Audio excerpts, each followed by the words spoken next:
Hello friends, this time I will share a video read online. Don't forget to subscribe to this read online channel and don't forget to activate the bell for the next episode.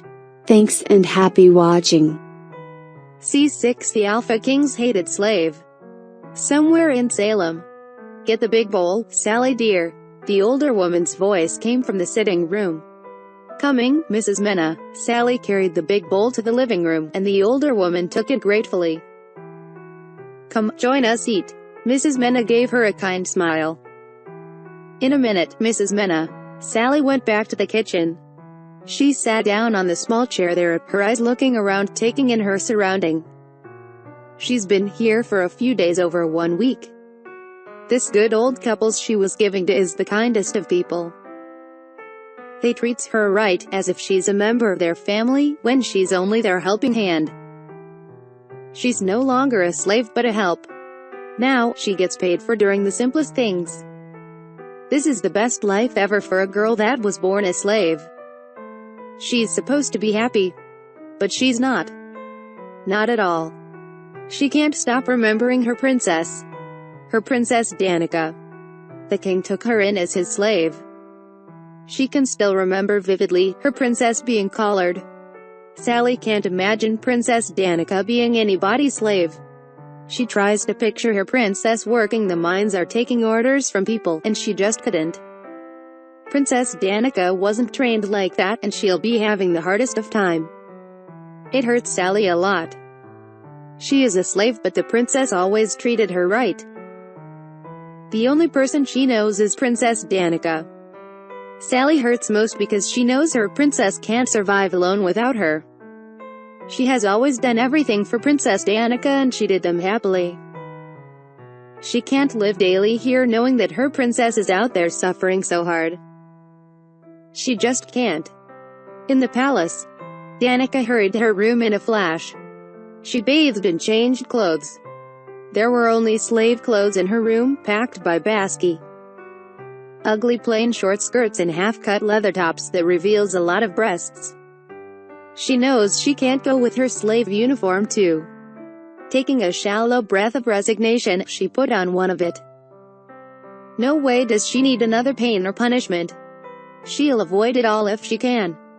And what other way to avoid it than to be a true obedient slave? But only a week as a slave doesn't make a royalty used to being a slave. She was 2 minutes late when she appeared in front of King Lucien, and he was almost breathing fire in anger. He stalked towards her. I said 5 minutes, he groaned angrily. I kneel. She has never knelt for anyone before. She hesitated. The hesitation cost her. His hands went to her collared neck and he pulled the chain so hard, she cried out from the pain. Tears burned her eyes and her knees sank to the ground. She stared up with burning eyes fiercely and rebelliously. Do you take pleasure in being punished, Danika? Voice low and deadly, he continued, it's still early days, and you're pure breed. Surely pain hasn't become your friend yet? He leaned down, still holding tight the chains of her collar.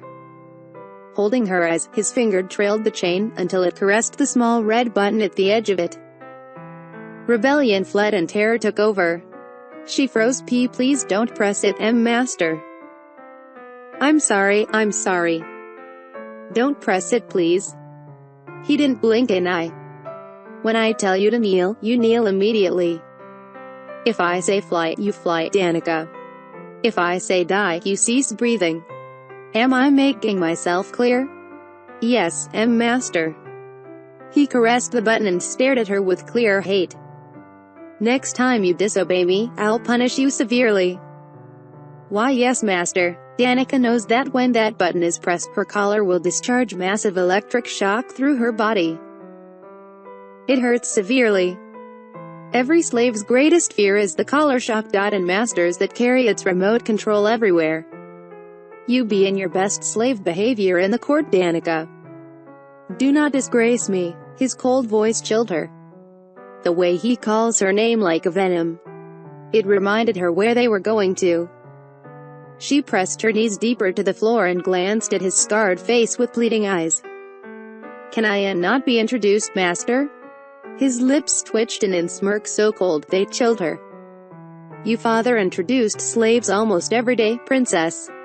I was introduced twice. Twice? She can't imagine that suffering at all. He walked out of the room without a backward glance. She followed him meekly, fearing the fate that awaited her at the court. She knows the courts very well. The king has arrived, Jed, his personal bodyguard announced. The commotions in the air ceased and the door opened. Lucien strode inside with all the bearings of the king surrounding him like a cloak. Danika swept her eyes around and noticed 3 kings. 3 kings. She closed her eyes in shame and defeat. Is what she went through last night what she'll go through from 3 different men? It's unimaginable. Everyone stood up for him, except the kings of the 3 kingdoms that visited. Lucien took his seat on the throne. Danika sat down on the ground beside him and placed her head on his lap, just like every other slave and their slave owners in the building. Wow, isn't she a thing of beauty? King Philip, the king of Gordon, groaned as he stared at Danika so lustfully. Danika shrank closer to Lucien. I was about to say the same thing. She looks so beautiful. King Mora, the king of Egypt, grunted beside him. The both king are in their late 40s, and just staring at Danika, they started spotting an erection which they didn't even try to hide. Danika bit back a whimper at the sight, glaring openly at both kings, unable to stop the stare. One of the kings stood up, the 3rd king named King George. Privileged people of England. We have gathered here today for the introduction of the slave of the King of Salem. He looked around with a smile. This is the first slave king Lucien is introducing, and she's probably the last. She's one woman that has the beauty of 7 women. They coursed their agreement, all eyes on Danika and King Lucien, whose face remained as stoic as ever. Rai, King George called. Yes, master, his slave said effortlessly with an easy smile on her face. Get on the table and dance for us, let's start the day. He faced the crowd. Rai is a very good dancer. They hailed him and applauded happily. Rai got from the ground, her black collar glistening, the chains formed a knot on her waist. Music suddenly erupted the place. She climbed on the big round table at the center of the room, and started dancing. Everyone clapped and cheered her on, most of them staring at the dancer. But the 2 kings, King Philip and King Mora, kept their eyes on Danika. Danika didn't know she was clutching Lucien's garment until he stared loathingly to where her hand clutched him. Danika released her hand quickly. Sorry, master. He looked away from her and watched the events emotionlessly. When the dance ended, King George stood up again to start another activity, but King Philip beat him to it. He stood up and announced, Privileged people all over the country, let's start what we came here for. It is tradition that every slave of a king must be introduced and recognized amongst kings and men of privileged status as the king's slave. This makes this slave special because she belongs to the king. Yes, they chorused in agreement. The king nodded and continued, I have 12 personal slaves. King Mora has 6, King George has 5. Today, King Lucien is taking a first slave as his personal slave and she'll be recognized amongst kings. Danika stared around the happy people, saw the happiness in the eyes of the slaves of other kings, the lust in the eyes of men and the jealousy in the eyes of slaves of noble men who aren't king. Jealousy? These women wants to be in her shoes? Just because kings will be drawing their sexual pleasures from her body, they're jealous. Danika cringed inwardly. The world of slaves is a strange world to her. This isn't the world she's used. Now, we'll invite the slave to the center of the royal court, King Philip announced. Danika rose up and walked to the center. She stood staring into space. She refused to stare at their lustful faces and she refused to stare at the ground like some kind of wimp. The king walked closer to her and circled her like some kind of prey. He raised his hand and caressed her waist, her belly, the sides of her breasts, her collar. Then, he turned towards the throne and smiled. I'll be the first to sample her. Here. now." The others cheered, clapped in chorus. Danika closed her eyes and tried to detach her mind from her environment. C7 The Alpha King's hated slave. Danika swallowed down the panic and humiliation she's feeling and tried to detach herself from the present. When the king started playing with the strap of her flimsy top, she wanted to scream no, but the words caught on her throat and couldn't get past it. She took steps backwards without knowing that she moved. His displeasure showed on his face. His hand shot out to her chain collar and he dragged her back. "Behave," he commanded curtly. Danika nodded, not wanting more punishment to befall her. He let go of her straps, but instead, he dipped his hand under her short skirt. He caressed her underwear, and Danika felt like vomiting. "Get the clothes out of the way, Philip. We've got to see," Mora grunted, toying with the collar of his own slave who melted into him. Danika kept reminding herself not to react to this. To detach herself from this. It won't end well if she disobeys or puts up a fight. It won't be good for her at all. She has to endure.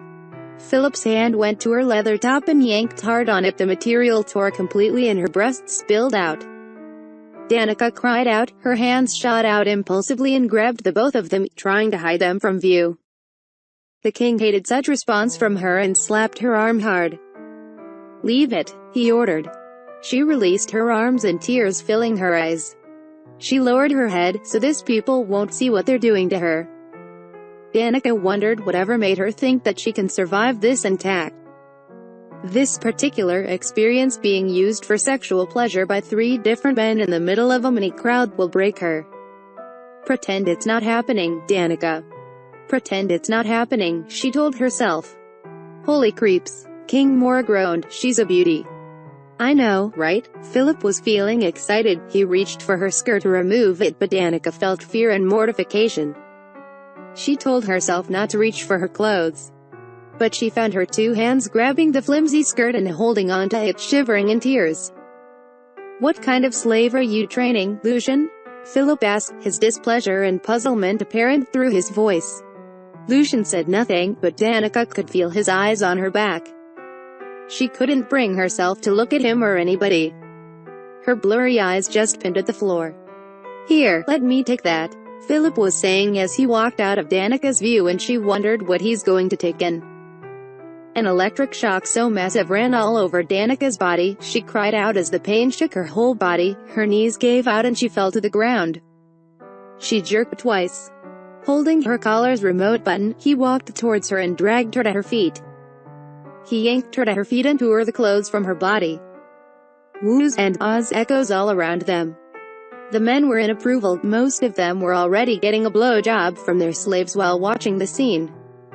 It's always normal in the royal court, even in her father's.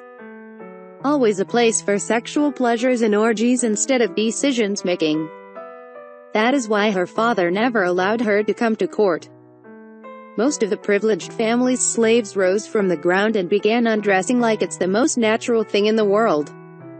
Moans rose in the air and Danika's blurry eyes followed the sound of it to a master FVC king, his slave at one side of the room. Followed by several moans and sounds of spanking.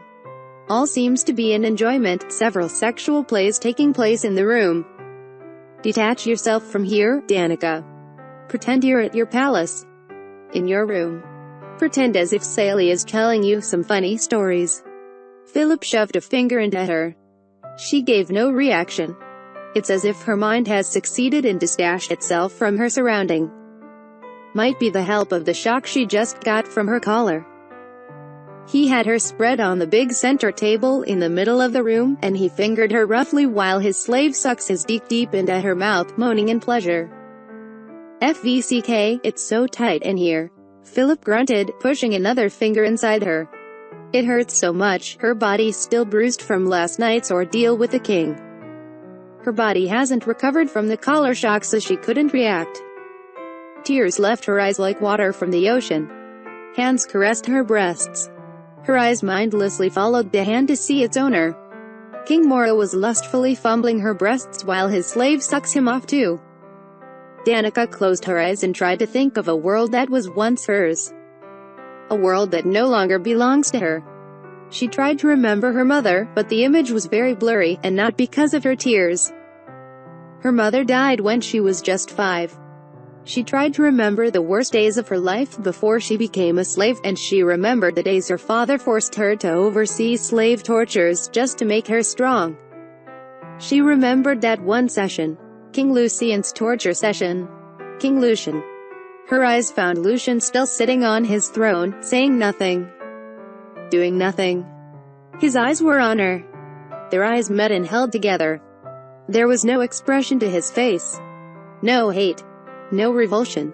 No pleasure at what is happening to her. Nothing. But his eyes were pinned on her, and somehow his non-pleasure gave her a little hope. Danika made an impulsive, panic-filled decision then, to send him a message. A plea. Please, Danika's teary eyes implored his. Please, save me from here. I'll do anything you want. Everything. You can FVCK me anyhow you want. Do anything you want. Just save me from these people. Danika implored him in her mind, her eyes holding all the emotions as these people played with her body. She knows he's the only one that can save her, even though she doesn't deserve it. She remembered clearly his torture session she was forced to oversee, and guilt watched over her. She can never get that particular image out of her head. It's the first time she saw him and the first time he saw her.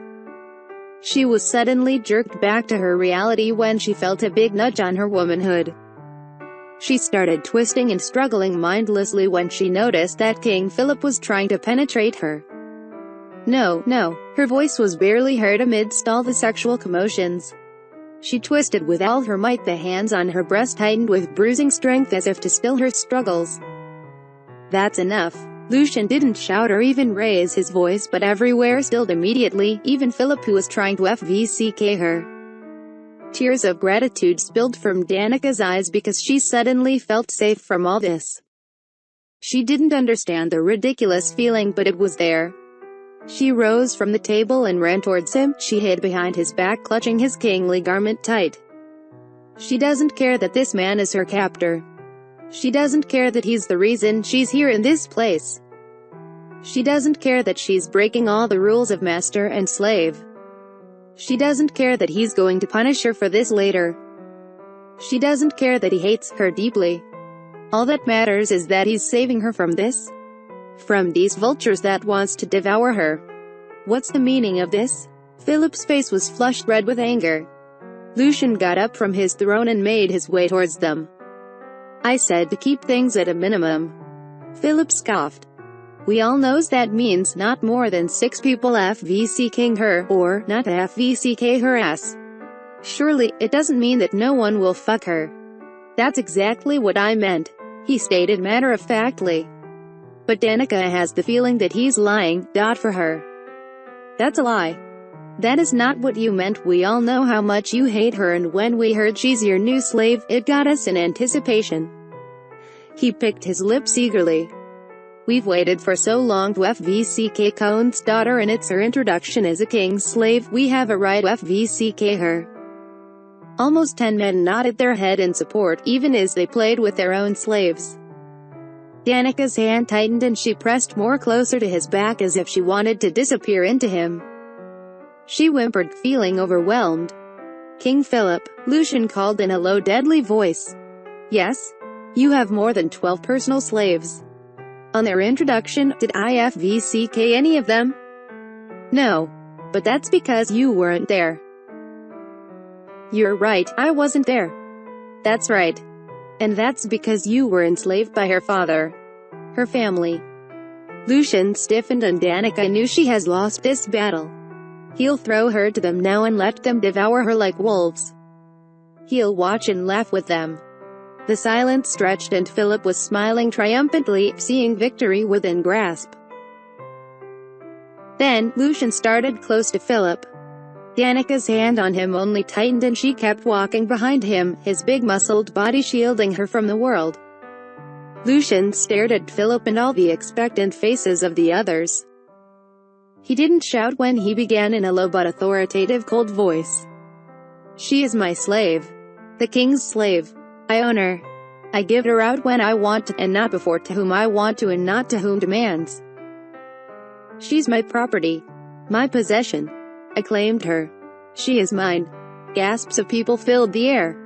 With that, he turned towards the door and walked right through it in that measured charismatic strides filled with authority and power.